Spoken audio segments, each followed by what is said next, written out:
That should be recording. Right, cool. Hang on. This is always the part with the intro. Nick, who we normally come on with, every time I start trying to do this intro every time, he starts doing something stupid on the camera. Laughs. Messes it up every single time. He's an actual child. Yeah, he's not here today, but Good. cool. I'll get started. All right, guys, how are we doing? Today we're previewing the Everton City game. Got Hamish on as always. We got Kieran on as an Everton fan. There's a bit of a guest today. Kieran, how are we? I'm doing well, mate. Not very confident going into the game, but we'll get into that later on. But yeah, I'm doing fine, apart from the game. Yeah, how are you? Quality, mate. Yeah, no, I'm not too bad. Not too bad. It should be good discussing the game, see what you think about it and everything. Hamish, how are we? Good as always? Yeah, flip side, more confident, I'd imagine, as we should be. Obviously, there's still always the potential to slip up. Like, Everton are no joke. You can tell that by how they've been this season in the table, but they've got some injuries that might hinder them, and also we're good. Yeah, definitely. That leads on to my next point of talking about the confidence going into the game, really, and how we're all feeling. Kieran, because you're the guest, mate, we'll start with you. How confident are you going into it then? What are we thinking? All right, well, let's just start this off today. I came out of school 1:30. I watched the press conference, found out that Olsen and Pickford were injured for God knows how long. So we are starting I think he's 21 now. We're starting Joel Virginia in goal, and he's had no senior appearances apart from against Salford City, I think it was. So not confident going into the game at all, mate. We're missing we're missing Decore. Our box to box really has been our rock the whole season, and we're missing our main creativity in James Rodriguez. So going into a scale of 1 to 10, confidence, I'm at an all-time low, like a 1 maybe, I think. So yeah, I can't blame you too much with all those injuries. So that was like us. I'd be the exact same. That's like us at some points last season when we were missing Laporte and had literally no defenders. But it's like when we played Liverpool away, Hamish. That was our confidence going into that one. But which one, this season or last season? Last season, Liverpool away, when we had like Edison injured, we had David Silva and stuff. Yeah, everyone was out. I was at that game as well. That wasn't good, but yeah, I mean, it's interesting with all those players injured, but you know, magic of the cup, potentially anything could happen, I guess. And you know, it's football at the end of the day. Anything genuinely could happen, so you never know. But like you say, James Rodriguez out, both first choice keepers. The luck couldn't be much worse for that, especially the keeper front. But you never know, Virginia step up for it. Yeah, I must say though, the back, I am confident somewhat in the back line because we have got. I'm hope Mina's back. So what I hope is Holgate's not going to start this game, hopefully. So I am a bit more confident in the back line, and we have got Dominic Calvert-Lewin, who, yes, he's not been on the best run of form. He has scored a few goals, I guess, and same with Richarlison. So maybe if something works, I'm trying to. I'm just pulling at strings here. I'm really trying to find anything that can, make me a bit confident going into the game. No, to be fair, defense is still quite solid. Like Keane and Mina, a good central pairing. So you never know. Could potentially keep out the threats, get the blocks in, test Virginia less, I guess. Hamish, how are we thinking? What are you thinking going into it? Yeah, Everton's injuries are definitely a boost. I feel like, as much as obviously it is a strong position to be in going into a game against a third choice keeper, like I don't know how likely it is that it's actually going to be a deciding factor. I feel like James might be a bigger miss just because in this kind of game where Everton are presumably not going to have as much of the ball, it's a player like him who can just take a long shot out of nowhere or thread a pass straight through. That's like one of the main key threats, whereas Richarlison and Calvert-Lewin, they probably need more of like a chance to be created for them. So yeah. I think James is quite a big miss, and I think we should get the job done, but you can't ever be certain about these things. Exactly. Like I was saying, anything could happen. But yeah, would you agree on that, Kieran, with James being potentially more of a miss than your keepers or not? Absolutely. If we had him in that Burnley game, I don't think we would have lost that game. I mean, who else did we play? I think Chelsea, the whole dynamic of the game changed with James Rodriguez because unlike Alex Iwobi, and I'm not going to come on here and start slagging off all these players and, you know, saying like Alex Iwobi's bad and all this, but it's different class, isn't it? You know what I mean? Like James Rodriguez is just, how we got him on a free in the summer, I don't know. He's so instrumental to our team and creating chances. You saw that at the start of the season. You know, we were scoring so many goals with him. And now I think he's our main goal threat because he not only scores goals, but he creates chances as well. And with a keeper, I guess, anyone could go in goal really and have a good shot. You know what I mean? Yeah, So, exactly. Yeah. I mean, it's like the Liverpool game. I remember watching that. Like when you beat Liverpool, obviously he gets the ball really early on, perfect pass to Richarlison, instant goal. It's all created by him. Obviously a great finish too. But it's like I was missing De Bruyne. Not so much this season really, but like last season, previous few seasons, if we were missing De Bruyne, we just wouldn't be the same team. And it's that creative spark. It's just needed for everyone really. So always going to be a massive miss. Got the City lineup on screen now. It's kind of what Hamish predicted, but I put a bit of input into it as well. Obviously, Stefan in goal for the cup because cup games. Ederson comes out, Stefan comes in. Not a bad keeper, would you say, Hamish? What do you reckon of him so far? No, he's been solid enough. Aside from those few occasions where he's seemingly forgotten the back pass rule, being American as he is. But no, we'll move past that and allow him it because he's been fine for City, like just what you'd want from a backup keeper. I don't know how long we'll actually keep him because he's probably good enough to start for many other teams. But as it is, he's our backup keeper just now, so he'll probably play. And he's still fairly young for a keeper as well. Like he's not too old, especially in terms of ages for keepers. So pretty decent.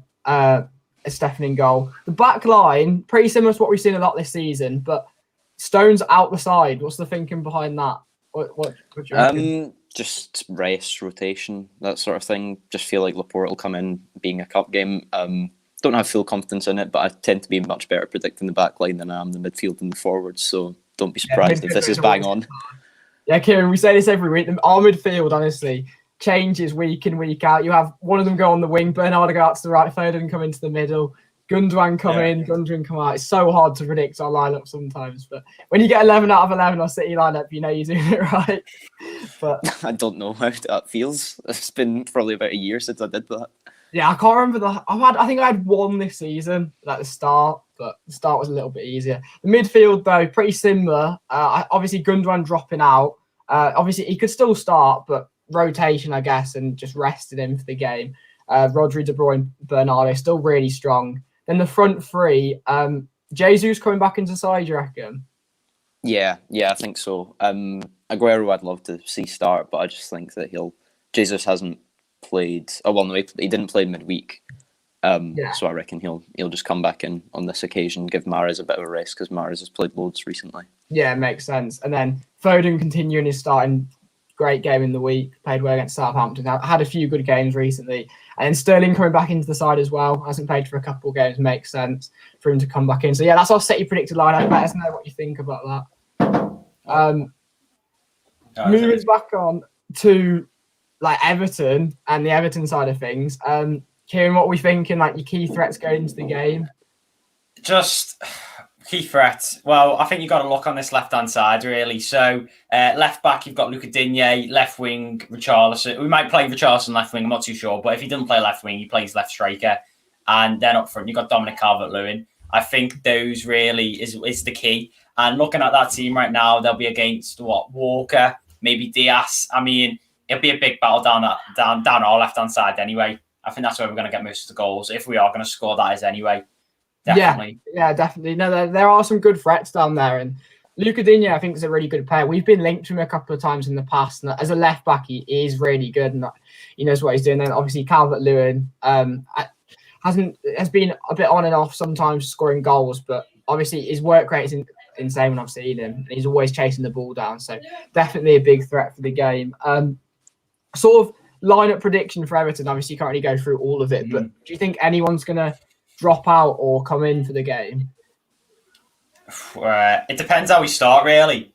If we start a 4-3-1-2, which we've been using quite a bit sometimes, probably Alex will. I think Bernard won't be coming in for this game, and we'll probably go with midfield three of Gomez, Davis, Allan, and Sigurdsson. But if we go with like a 4-3-3, we will probably drop, I think, Alex Iwobi maybe.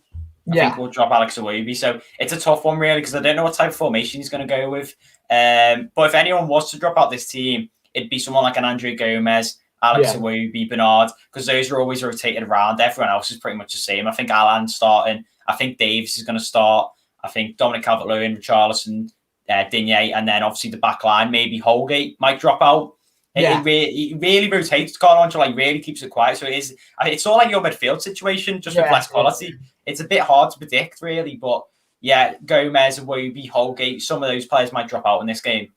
Yeah, definitely. I think that's always, it's interesting you say that about Ancelotti, because I think that's always a sign of a good manager when the squad rotation is just like happens all the time, and it's kind of unnoticeable at times because you play pretty good each week. You might have the odd blip like you did against Burnley, but when you rotate in the squad just helplessly like that, it's what Pep's always done for us, and it always works, and it keeps everyone fit as well. So it is definitely a good idea. And when it's hard to predict, makes it more interesting, I suppose, when the lineup does come out as well. Yeah, we've passed. Hamish, with those key threats in mind, what are you thinking? For Everton. Yeah. Yeah, so as I was saying, James Rodriguez, big miss. That'll impact the way that Calvert-Lewin and Richarlison will have to play because they won't have their main supply line there. So they'll be pretty reliant on, as you say, the players that are coming in. Digne probably will have to step up on the creative side of things, because I remember at the start of the season, he and James had a good thing going with the James coming inside from the right wing and switching it over to Digne in space on the left. When Everton were really in form, that was one of the main sources of goals that they had. So yeah, we need to watch out for Digne's growing influence. And I think we just the fixture list kind of helped us in that we didn't play Everton at the start of the season when they were in unbelievable form and when we were still pretty rubbish, like losing 5-2 to Leicester and whatnot. So it kind of helped that we played them in the league, obviously, when we were on our huge winning streak and in great form. So hopefully it's been kind to us again and we'll be able to play them. We don't want to see players injured or anything like that, but it does help when you're not playing against a full strength opposition. Yeah, exactly. I mean, that's a good point that you mentioned, because obviously Everton got off to a really good start this season, and Kieran, I'm sure you're aware of that. Obviously, we're top of the league at different points and a really good start. And that was times before we had Diaz. I feel it's weird saying that, but times before we had Diaz, still dodgy at the back. That form, could you see that form coming back at any point, Kieran? What do you reckon? Yeah, I do. Because when we started to drop off in form around November, well, I think it was, when was it? There was a big blip in November, December time. Then we had a bit of an up with Chelsea, Leicester and Arsenal. But since January, it's really been off the rails. I would say, I think we can go back to that form because James Rodriguez was fully fit. Basically, the whole team was fit when we were in a good run of form. And obviously, we've got Carlo Ancelotti, a great manager. And ever since then, really, I think it was probably the Man United point was the turning point, I think, where we really, our squad just changed up massively with injuries and whatnot. Ever since then, we've not recovered from injuries. We've always had maybe a Digne out, and Alan, James Rodriguez being in and out of the squad. Even Dominic Calvert-Lewin was out for a bit. We've had so many injuries; it's been so disruptive, and I think that's why. I think we can go back on that run of form. Maybe not at the end of the season though. I don't see it coming back. Yeah. Mm-hmm. No, that makes complete sense. When you get a few injuries, it just seems like they all come in, just like you're saying, thick and fast. People coming in, coming out, and it just ruins your season a little bit, and it messes you up. But like you say, if you get them all fit again next season, invest in a few players, could be back at it again as long as you can keep everyone fit. It's just that's the main issue, really. But yeah, definitely, I think it's going to be a good game, though. I think regardless of the injuries and the matters, both up for it. Quarterfinal of the cup, big game for both sides. It should be interesting to watch. And with that being said, get onto our score predictions. Kieran, what are we thinking for that score prediction? Right, yeah. See, I've got to remember though. I might not be confident right now. I've got to remember we have got Carlo Ancelotti, a serial winner, a guy who's not going to take any BS off anyone, a guy who's not. Well, I mean, I'd argue that in the last couple of games, but if you're talking about Carlo Ancelotti, serial winner, I think he'll want to go as much full strength as he can for this game. He's going to give it 110%. I think he's going to make the players give it 110%. So I've been saying quite a bit 3-0 to you because I think Pep is the same really as Carlo Ancelotti, and he's just got. I mean, your team. I mean, I don't want to have a go at like Man City here, but your team, your B team, basically all your B team could get into that team right now for Everton. I mean, you've just got quality on, just unlimited quality really, and I think that will outshine us eventually, and I think it'll be probably 1-0, 0-0 for 60 minutes, pretty much like the last game, and then you'll beat us 3-4-0. And if it goes for extra time, God forbid, 5-0 maybe, I don't know. Or 5, it'll have to be 5-3 or something mad like that, wouldn't it? But yeah. But I'll go with 3-1. I'll back us to score at least once. 3-1. Yeah, I think that's Yeah. fair enough. That's quite a modest prediction as well, being an Everton fan. So yeah, 3-1. Respect. I can respect that. Could easily get a goal, to be fair. Calvert-Lewin get one, someone like that. Could easily happen. Richarlison too. Hamish, what are we thinking? What's your score prediction?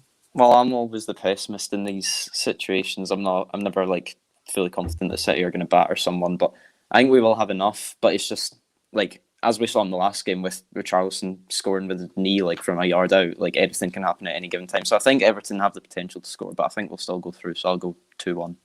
2-1. Yeah, no, that's fair enough. Kieran, I'm sure you'd take that, to be fair. 2-1's quite a respectable score. That'd be pretty decent. Obviously not winning the game, but not a bad score with all things considered.